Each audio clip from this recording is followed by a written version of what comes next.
You're listening to WCOM LP 103.5 FM Carborough and Chapel Hill. It's a Tuesday, it's 5 o'clock, and that only means one thing. It's time for another round of Snarky Faith with your host, Stuart Deloney. This is a space where we irreverently wrestle through life, culture, and spirituality, all with our heads in the clouds, our tongues in our cheeks, our hearts in our sleeves, and our feet on the ground. At Snarky Faith, the questions or even the answers are never the point. It's all about the conversation. So here's your host, Stuart Deloney.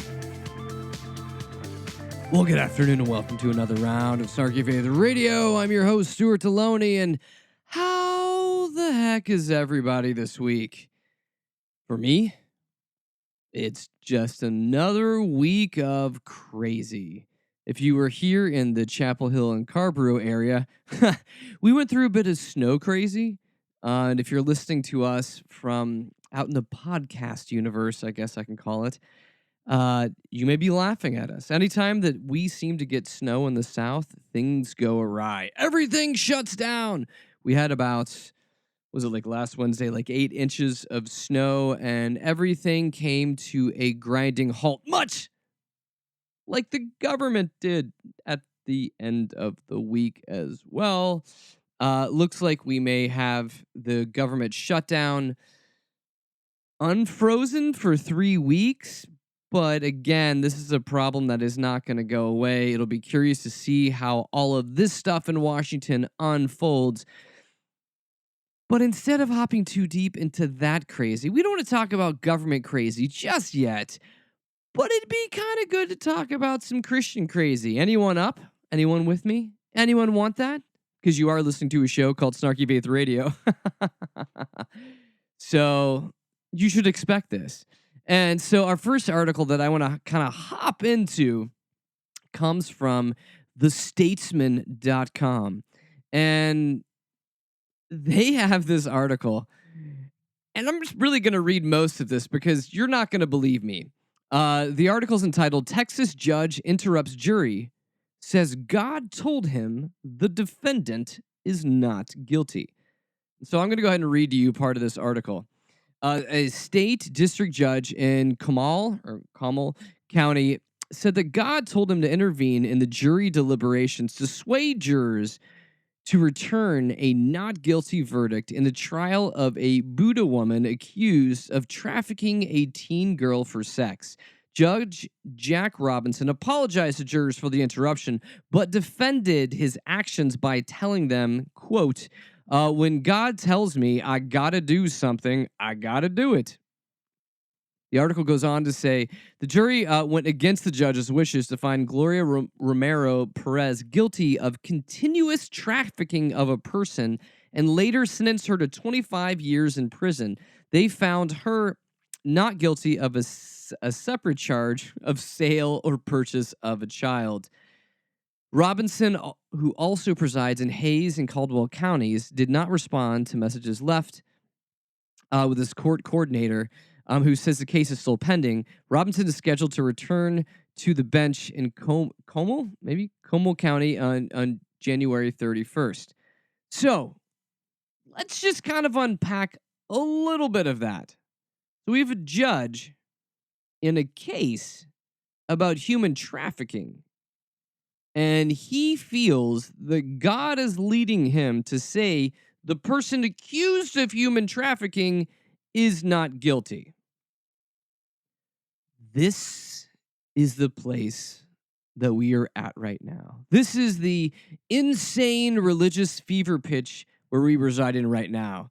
I mean, if we want to get overly, ridiculously snarky religious about this, let's just go ahead and do that. I'm pretty sure God's not telling the guy, hey judge, you know the lady that's accused of human trafficking? Yeah, go ahead and let her off. Give her a pass. Because I'm all about grace and forgiveness, especially when it comes to the marginalized folks in this world. What? I like that this guy, I don't know what he's drinking or smoking, but laying that on God, that God told him to get a person that was eventually convicted of human trafficking A pass? I, I don't I don't even know what to do with that. Like I don't even know what to do with that because folks like this, folks that would prey on the young and the weak, I would assume they don't really need to get a hall pass out of jail or hell, I don't know, for that matter. But seriously, this is going on, and this guy is a state district judge? Really? So, Judge Jack Robinson, what the hell is wrong with you? I know you may say that you're hearing voices, but I'm pretty sure these voices aren't from God. And that's really all I'm going to say about this because beyond that, it's going to get me into trouble with probably swearing. Anybody that one either has their own children or has even seen a child know that the act of human trafficking is absolutely just deplorable, disgusting, just horrific, evil, and a whole thesaurus full of words to describe that. And to somehow be injecting God into the mix of this is beyond me. I don't get it. I don't understand. And again, this is why, hey, this is why Snarky Faith exists, to talk about the Christian crazy, because there's a lot of it out there, and it continues on and on and on. And people do heinous and horrendous things in the name of God and or Jesus. And that makes me angry. It makes me sick. And as someone that would say that they follow Jesus, this is just mind boggling and nauseating all at the same time. I don't know what's going on with this judge, but maybe he's been watching too much of Amazon's series, Hand of God, a little bit too much. Series, crazy judge, crazy corrupt judge starts hearing from God, blah, blah, blah. Yeah, not endorsing that series. It was interesting. It was a fun ride, but this is real life. This is not an Amazon TV series. This is real life, where a judge is somehow using God to try to sway a jury. But apparently, I've beat this dead horse enough. And let's move on to the next level. I think we're going to move up. This is how we're going to kind of walk it out today on the show. We're going to kind of move it up on like the stair step in levels of crazy because we've got more. You thought that's bad? Oh, no. We've got more for you. Plenty more. So now let's talk about dear old Franklin Graham.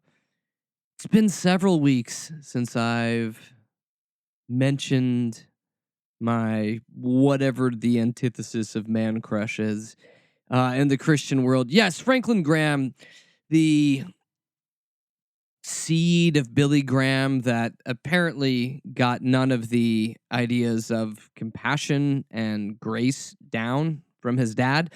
Yeah, that Franklin Graham. The guy that runs a humanitarian, quote unquote, organization, Samaritan's Purse, and also his father's organization. That Franklin Graham, the Islamophobic, the hate filled, the bigot filled, not bigot filled, I guess the, the bigoted Franklin Graham. That Franklin Graham. We haven't talked about him in so long, and I was actually beginning to miss him. I hadn't heard much about him in the news lately. Apparently, he had gone back into his cocoon of anger and vitriol.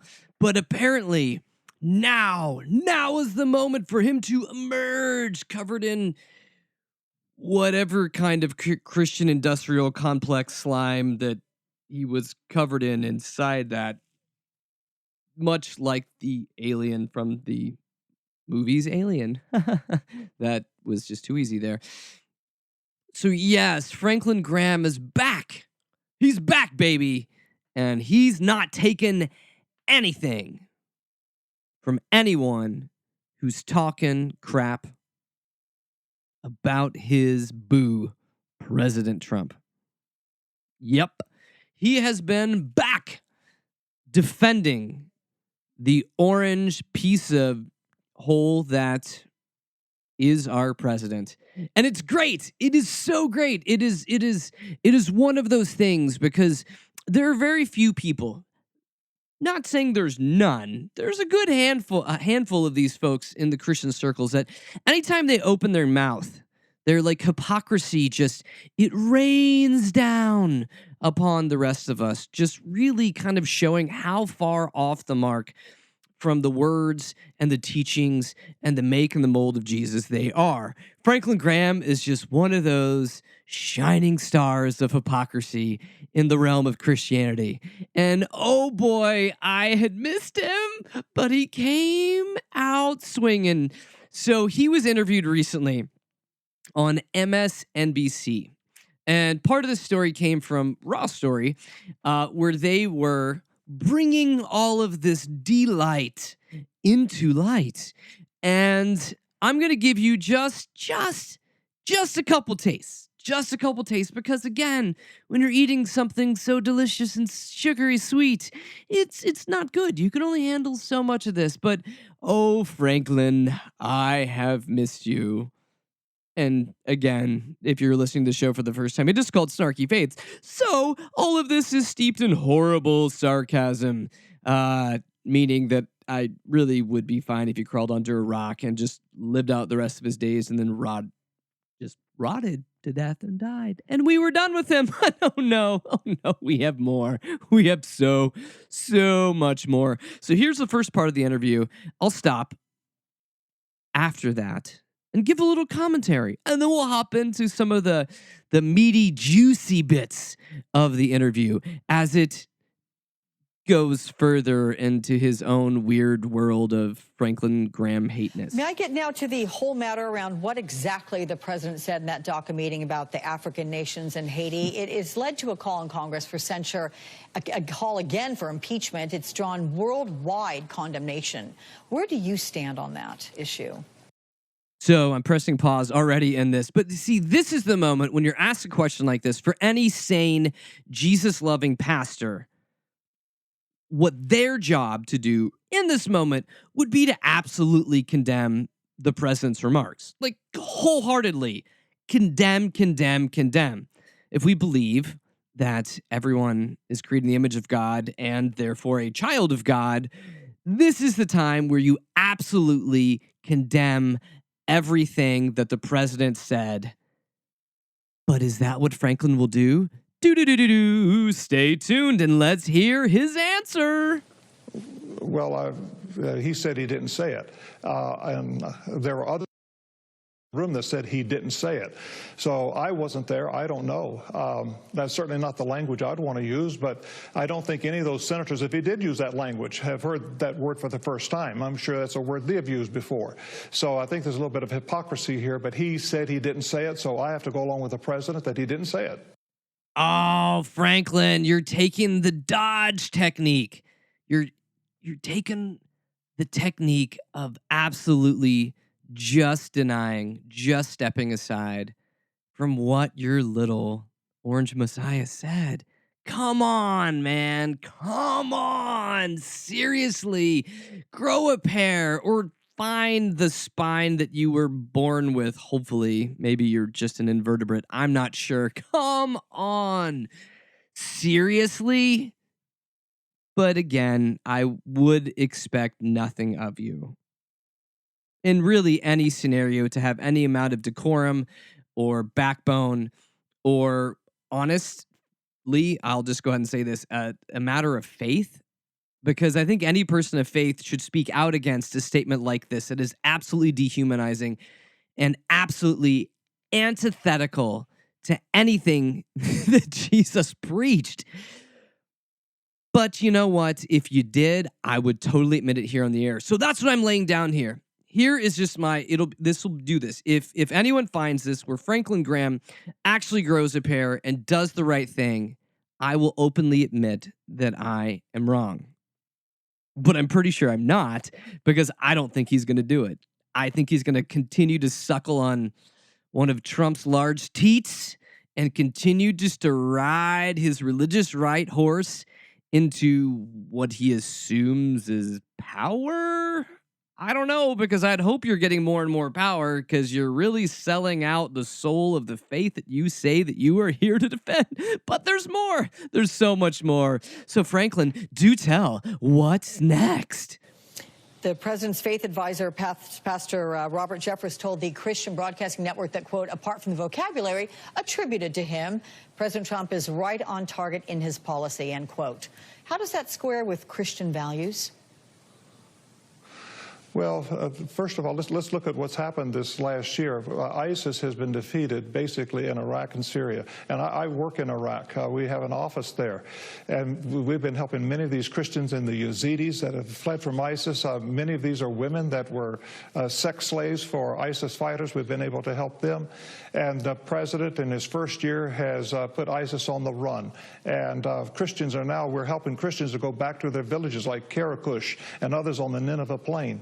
We're able to be there to help them. And so I appreciate the president's decisive action that he took in Syria and in Iraq that has put ISIS back on their heels. And then we look at the economy. My goodness, 8,000 points in the Dow, 31%. This has not been done since FDR. So whether you're a Republican or Democrat, whether you're a Christian or an atheist, you're benefiting from his policies. We have a businessman who's a president, not a politician, but a businessman. We should all be grateful that he's brought his knowledge to Washington and he's helping to turn this economy around. So if you happen to tune out in the midst of him not answering the question about how do Trump's policies gel with Christian values, because I actually tuned out for several moments just hearing womp, womp, womp, womp, womp, womp, womp, womp.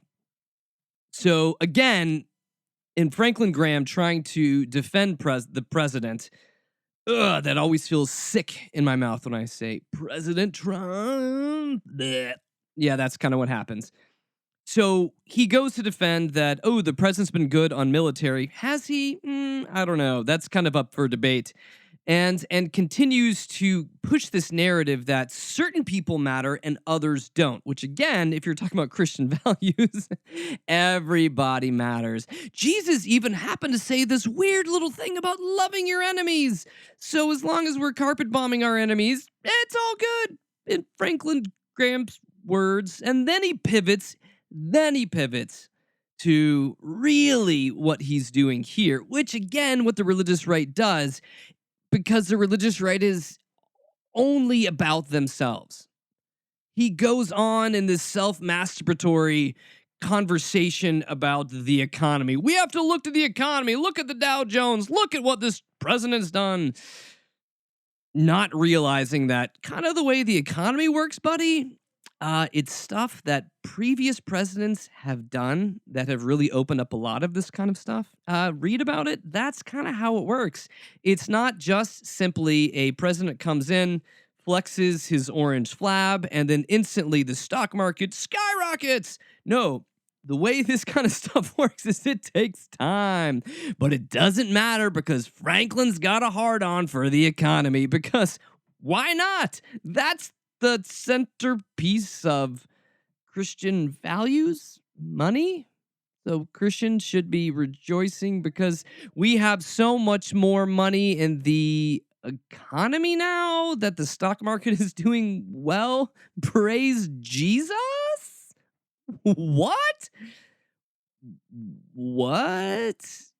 Really? What about the scripture that talks about not worrying about the treasures on earth, because really that the whole idea is that it's kind of a pay it forward mentality that you live life here on earth to serve others and to help the greater good, and any kind of treasures that you'll accumulate will kind of be a heavenly treasure kind of a thing, that kind of a ethic or belief system. No, none of that's lost on Franklin Graham, because all he really cares about is just people getting rich here on earth. Sounds a lot like the rest of the Republicans. The religious right, the Republicans, they really just care about the rich getting richer and really not anybody else. All right, actually, that makes sense. That really is kind of part of their playbook. So it's really no point in me mocking this any further, but guess what? There's more. I know. He keeps talking. There's more questions. And this next set of questions involves Trump and Stormy Daniels. Oh my. right. I'm going to grab my popcorn while you listen to this. Reverend, you just told me that this country has a sin problem. And I know you've no doubt heard that the president is accused of having his lawyer pay $130,000 to a former porn star, allegedly for silence about their sexual encounter while he's married.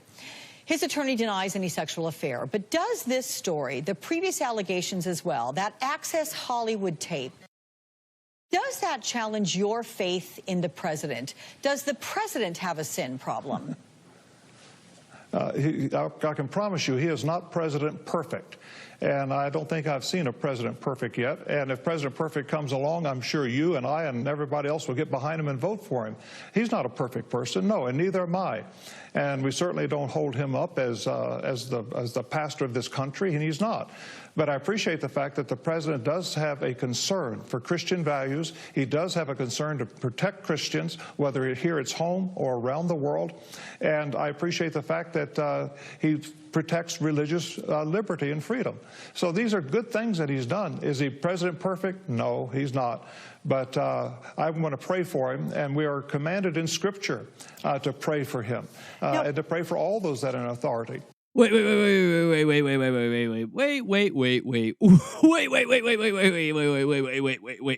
second. Hold a second.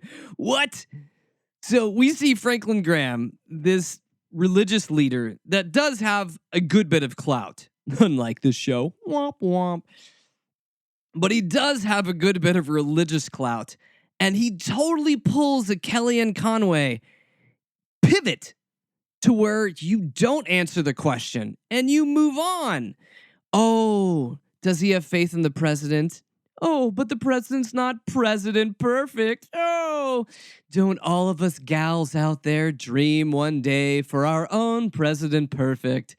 Oh, I do. In my dream journal, in my diaries, in my hope chest, I have a hope someday for a President Perfect that will come into my life and whisk me off my feet. Oh, and take me off to Candyland or whatever the hell you're talking about. Seriously, dude? Again, let me remind you, this is like President Trump's on his third marriage right now, and the religious right totally embraced him in some sort of a disgusting display. Not because he's a godly man, not because he is anything other than a tool that they can use to assert their fledgling power in whatever small circles they still have. But seriously, let's pivot and move away from this. Is that exactly what people said? Oh, I remember the religious right lifting up not so President Perfect Clinton years ago when he had his own sexual issues. What will he say about this? How would Franklin Graham deal with the Democrat in a similar situation? Let's see. If he were a Democrat, would you be as forgiving? Sure. Listen, under President Obama, I prayed for him. And we were attacked by President Obama. When I say we, the Samaritan's Purse, the Billy Graham Evangelistic Association, because we would not support him in his second election because of his position on abortion and same-sex marriage. We got audited by the IRS, both Samaritan's Purse and the Billy Graham Association. We got letters the same day saying that we were going to have an audit that year. And they came, they audited us, and we passed the audit. But it was a great inconvenience, and it cost us a lot of money to prepare for the auditors to come into our office for the period of time that they were here. And so we were targeted by the Obama administration. But that didn't stop me from praying for the man, because if President Obama did well, then all of us as Americans would do well. And so that would be good. And if President Trump does well, all of us as Americans will do well. So we need to pray for him and support him where we can, and all work together to move America forward. This dysfunction that has come into Washington, where it's a dysfunction of hate. And it's almost anything the president says, we have to hate him, we have to hate him, we have to hate him, we have to fight him. And this is just wrong. This is so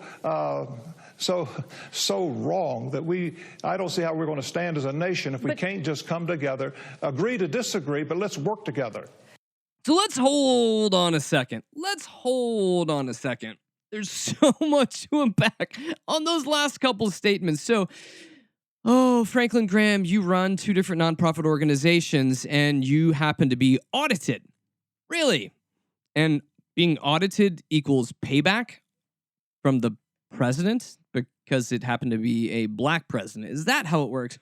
Or wait a second, you run a nonprofit 501c3, especially being a religious organization, and the fact that you continue to use political speech from your platform, doesn't that kind of, let me think about it for a second, not really comply with your nonprofit status as a religious organization? Is that kind of how it works a little bit? Yeah. Is that how it works? Okay. Yeah. And then again, I love how we return to somehow the Americans and Americans doing well and our economy thriving. Is that somehow connected to God's will? So if the economy was thriving under Obama, which I'm not making an argument that it wasn't thriving under Obama, what? Like, what? Like, what is going on here? And then I love how he doesn't pivots to talking about all of the hate in Washington.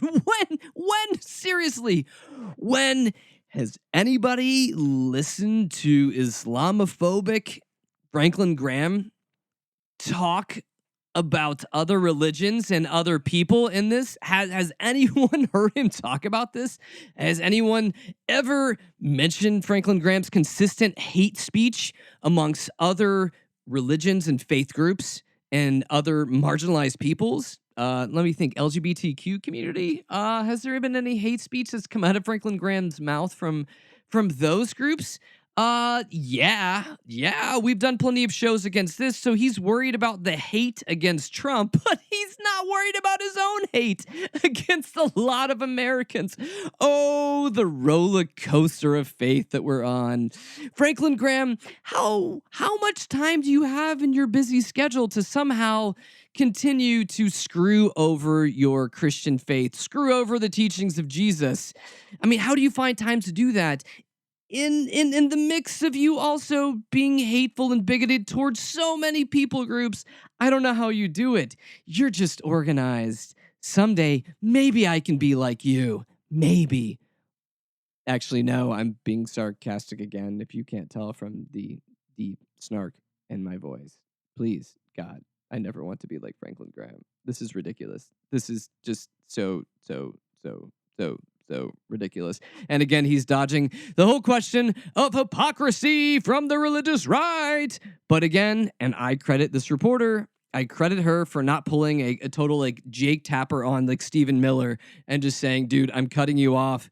This is just a load of BS and it is a waste of time for my listeners and viewers.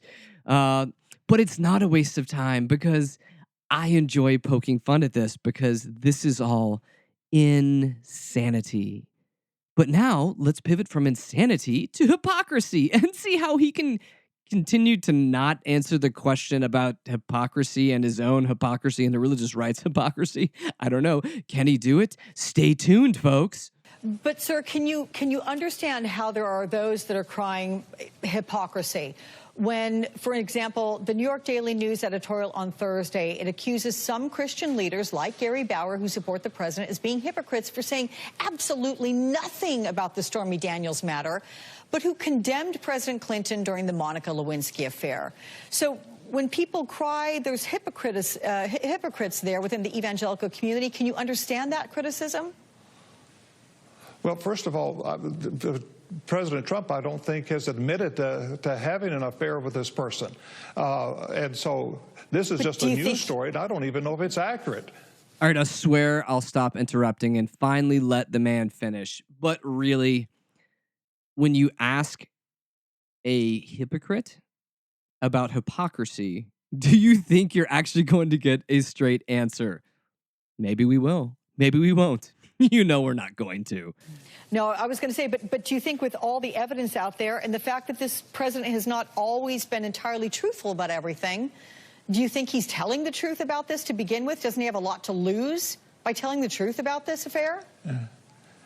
Well, I've found the president to be truthful with me, and when he says he's going to do something, he does it, and that's what I appreciate about him. Now, did he have an affair with this woman? I have no clue. but I believe at 70 years of age, the president is a much different person today than he was 4 years ago, 5 years ago, 10 years ago, or whatever. And we just have to give the man the benefit of the doubt. He says he didn't do it, so okay, let's say he didn't do it.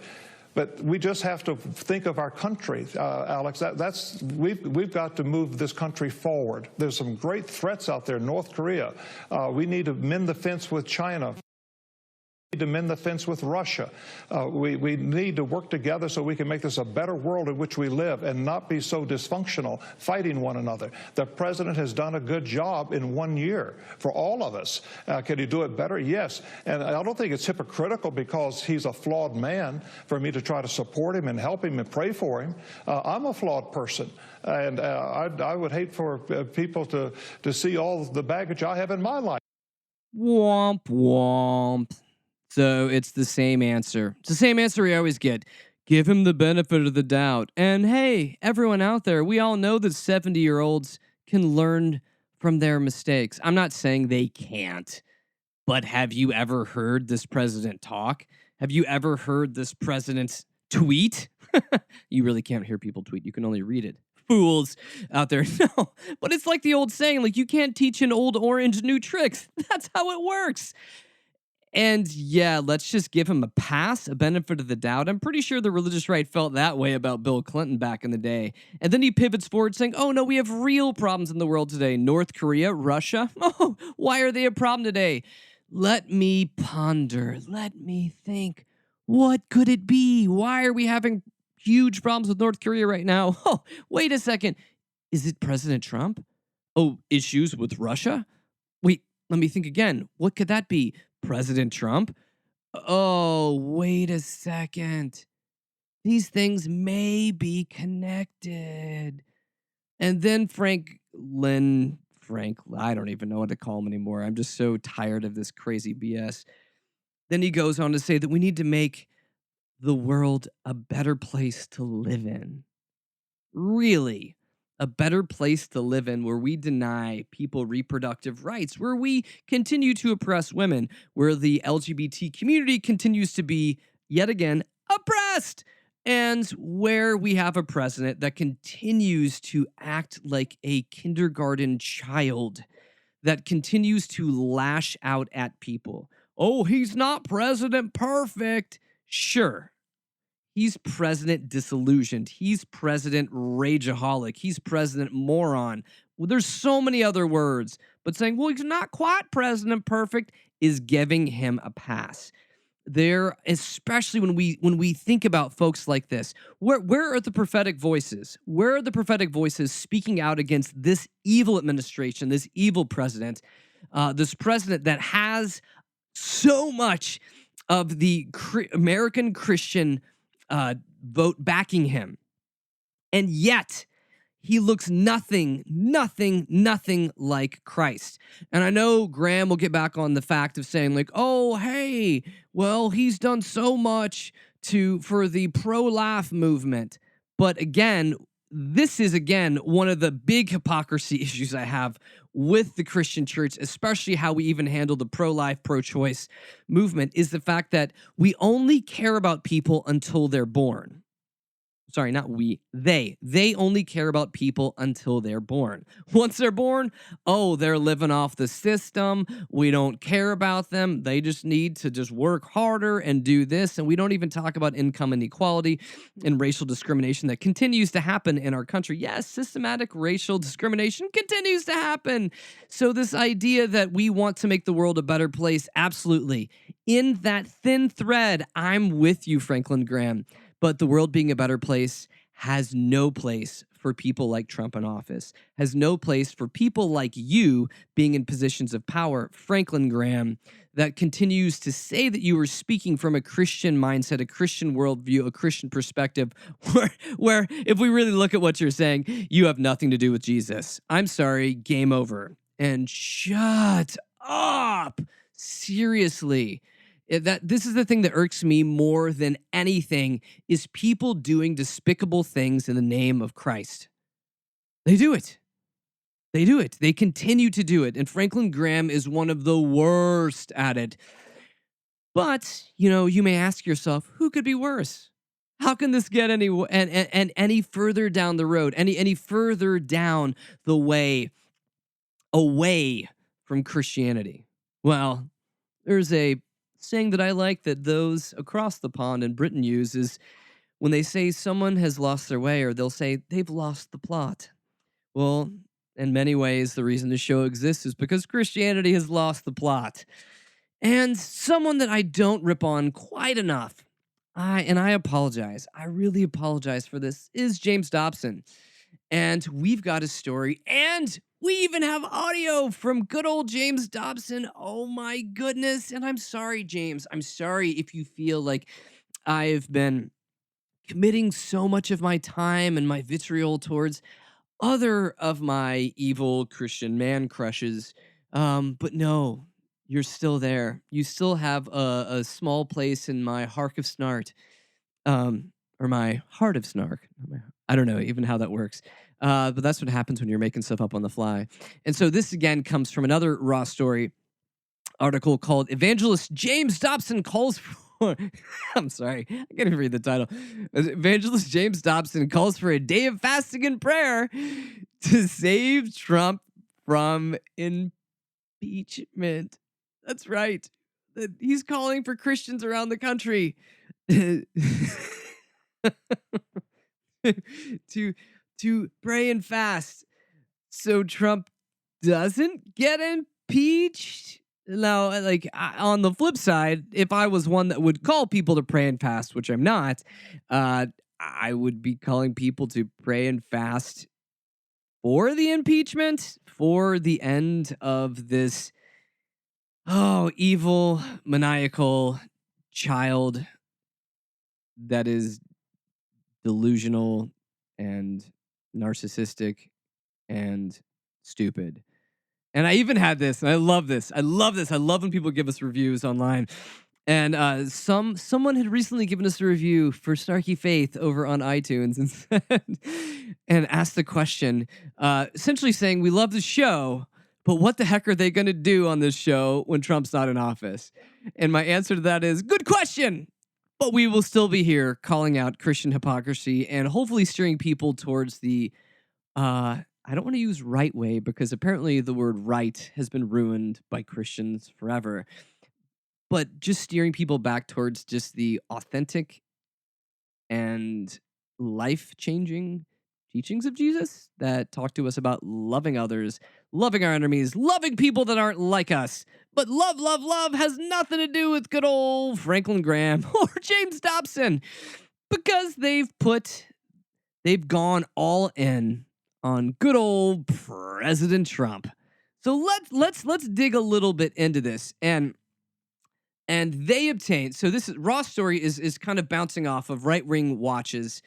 Another story that they had about a conference call with religious leaders where James Dobson is giving a plea to Christians to join together for a day of fasting and prayer to save President Trump from impeachment. What? Let's go ahead and listen to that. And what I'll probably do is stop you in the middle of it and just continue to make fun of it because that's just what I do. And I'll warn you ahead of time, someone actually recorded this with their phone while listening to this conference call. So the quality is not going to be the greatest. So you'll have to kind of just turn up your hearing aids or just lean in a little bit closer or crank up the volume to be able to fully hear all of this. But again, this just makes the sarcastic part of my heart glow when we hear about the oppression that's coming against the president. The president that I also need to remind us that has caused all of this crap storm that has come on top of him. And woe to UFCC for me not being able to use my vocabulary to the fullest when I talk about our president, but I will still abstain. So listen in. I joined more than 25 ministers who were invited to the White House for a gathering with President Trump.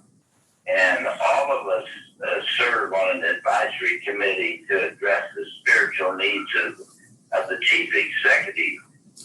We met with Mr. Trump on that occasion in the Oval Office.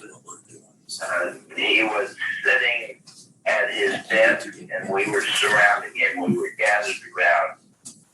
We talked to him for about 30 minutes, and then we laid hands on him and all prayed for him.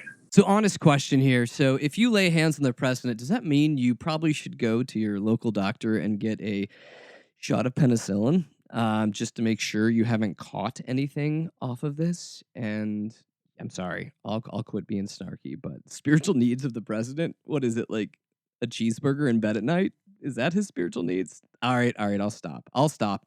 Let's continue. I don't know what others were thinking about that day, but I can tell you what was going through my mind.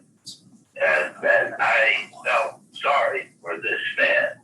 I know he's a tough executive who doesn't seem particularly vulnerable, but I thought in those moments about the burdens that ride heavily on his shoulders.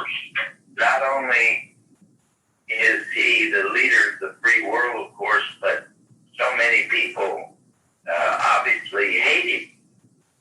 You're aware of that. You read the papers at all. You know that he has many, many opponents. He faces the combined opposition from the mainstream media, from members of Congress, both Democrats and Republicans, not all of them, but many of them, the entertainment industry, the other special interest groups who seem determined to bring him down.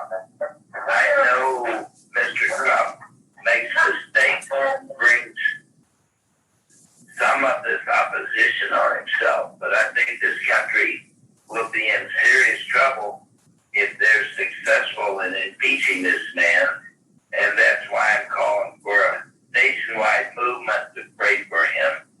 I'm calling for a day of fasting and prayer. I hope that Christian people from coast to coast will join in that time. The date is your choosing. So we do need to be praying for our president. So let me get this straight. That people hate our president.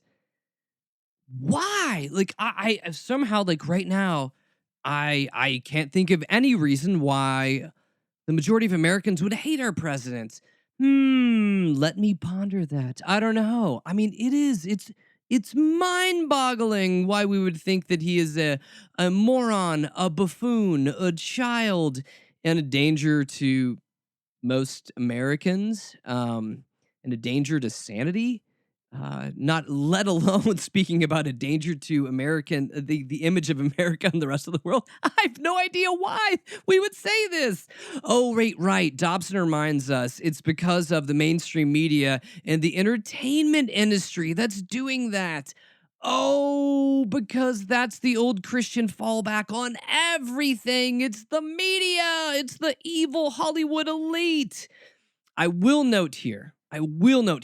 Like, if we take this, let's move like the dial back like 10 to 20 years and ask any Christian 10 to 20 years ago, seriously, if you would assume James Dobson, who is the like founder, CEO, whatever, blah, blah, blah, focused on the family ministries, which is part of the Christian industrial complex.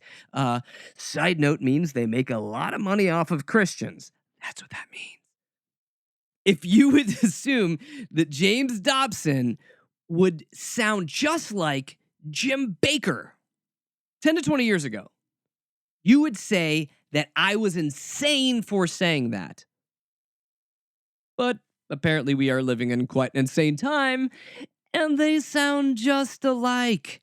They do. It's not God's will for impeachment because it was God's will to elect Trump. And by that logic, if it was God's will that Trump was elected, that God's hand was on him, if you're using their flawed line of logic here, I would want nothing to do with God. It would be like, where can I sign up for atheism right away? Because this is just totally effing crazy. This is effing crazy talk. These are people that used to seem credible in the Christian world, but all thanks to Trump, we're able to see their true sides, their true crazy, and their true motivation for doing these things because they really only care about power and money. Let him continue because it only gets better. The Lord played a role in the election of Donald Trump.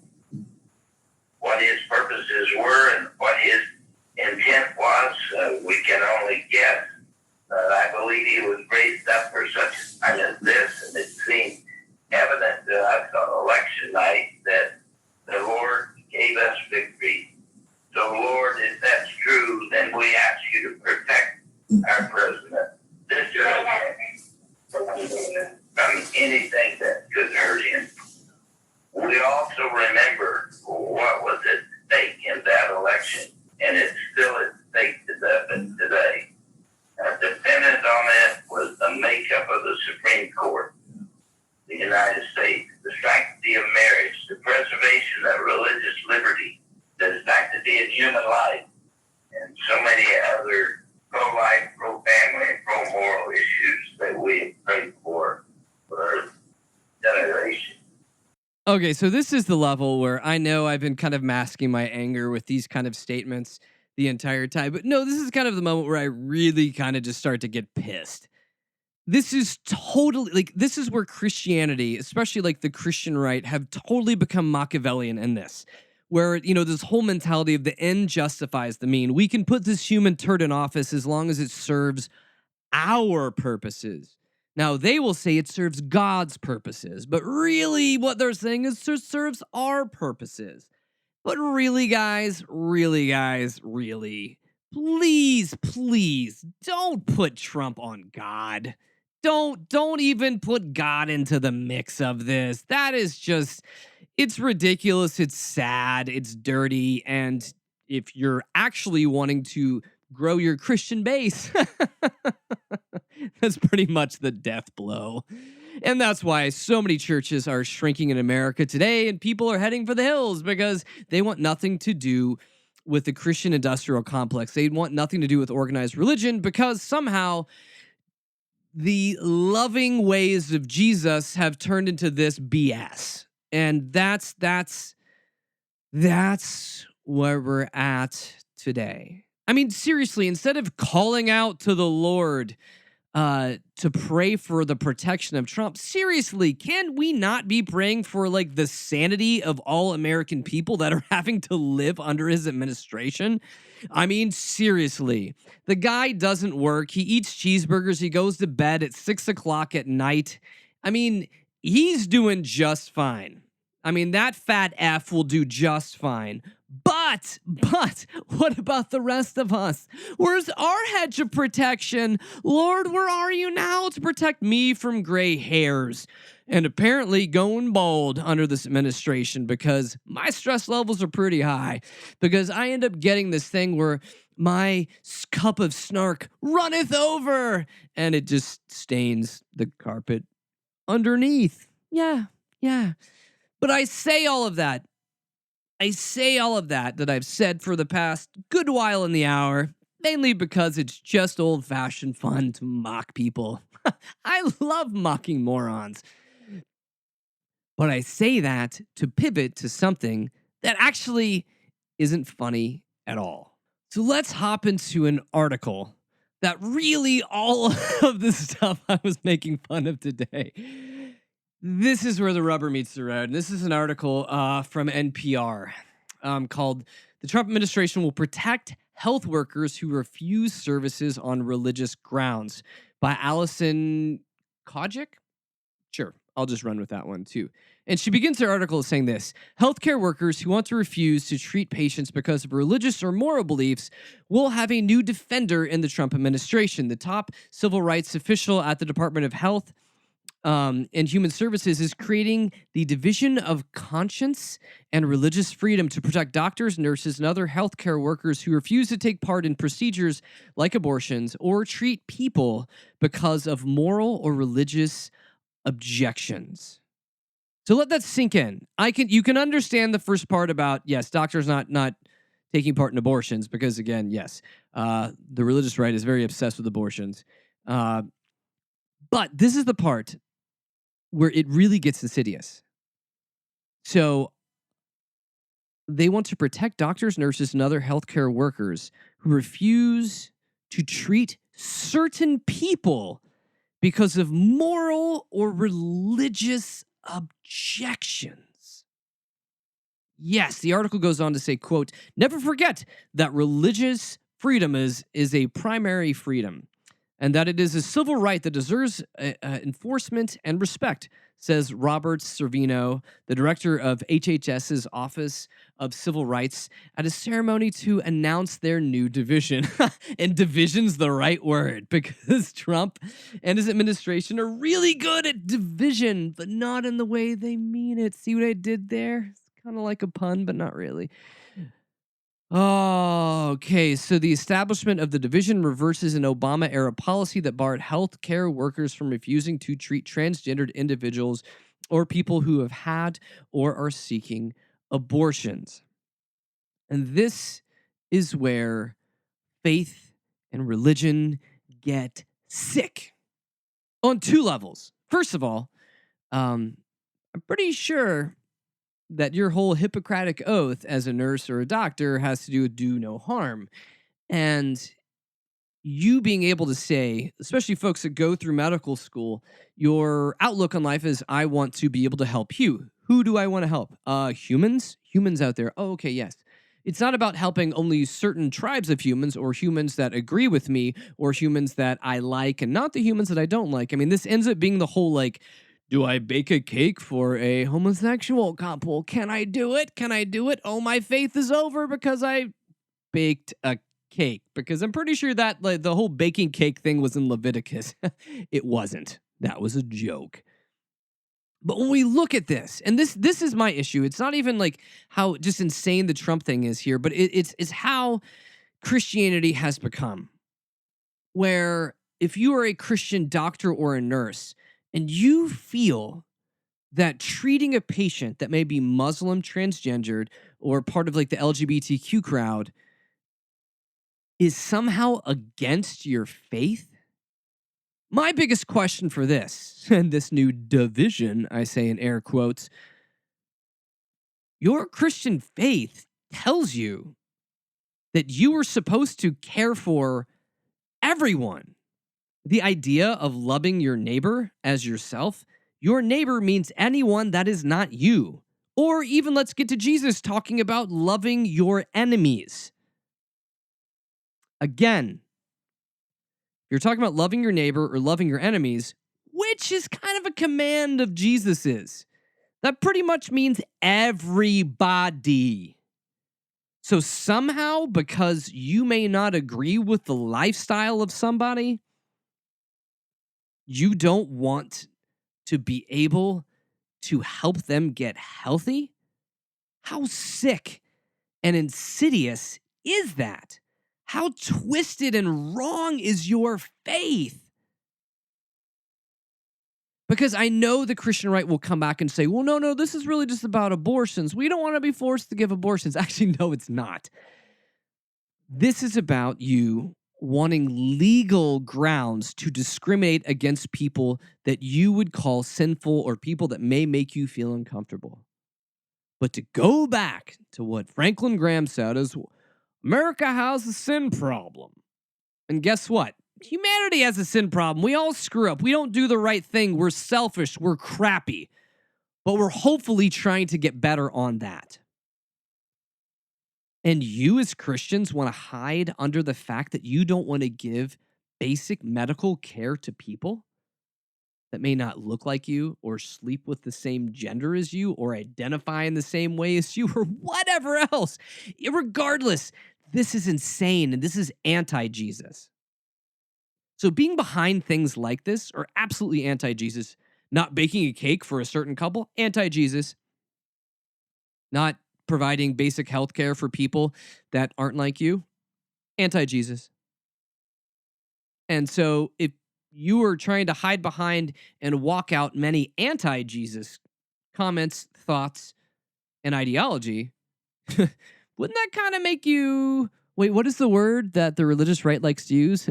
Antichrist? Being of the Antichrist spirit? Oh no, don't talk about that. Because if you say Antichrist 3 times, Kirk Cameron appears. That's what happens. But how sick and twisted and far off are you? And answer, very sick and very twisted and very far off. And that's why none of this happens to do with Jesus. And that's what brings us here every week to call out the hypocrisy. Because you folks of the religious right are taking a big fat dump on Jesus, and everyone else smells it and just assumes Jesus stinks as bad as you do. But the problem is, you have nothing to do with Jesus anymore. And walking out your faith in ways like this is just plain sick. That's all I can really say for this hour. But thank you for being part of this. Thank you for being part of my process and your process as we go through this. And just a reminder, as we end this broadcast, you can always catch us on podcasts at www.snarkyfaith.com. We're on iTunes. We're on Facebook. We're on Twitter. Just look up Snarky Faith. And also, I love to hear back from you guys, whether it's positive or negative. I'll take it all. And hint, hint, secret, secret. A lot of times when people send me stuff, it ends up on the air. So yeah, if you want that, send me an email, questions@snarkyfaith.com. That's all I've got this hour, and I will see you again next week. I am out of here. Grace and peace be with you in this insane world. WCOM is listener-supported community radio, and Snarky Faith is only possible through our sponsors.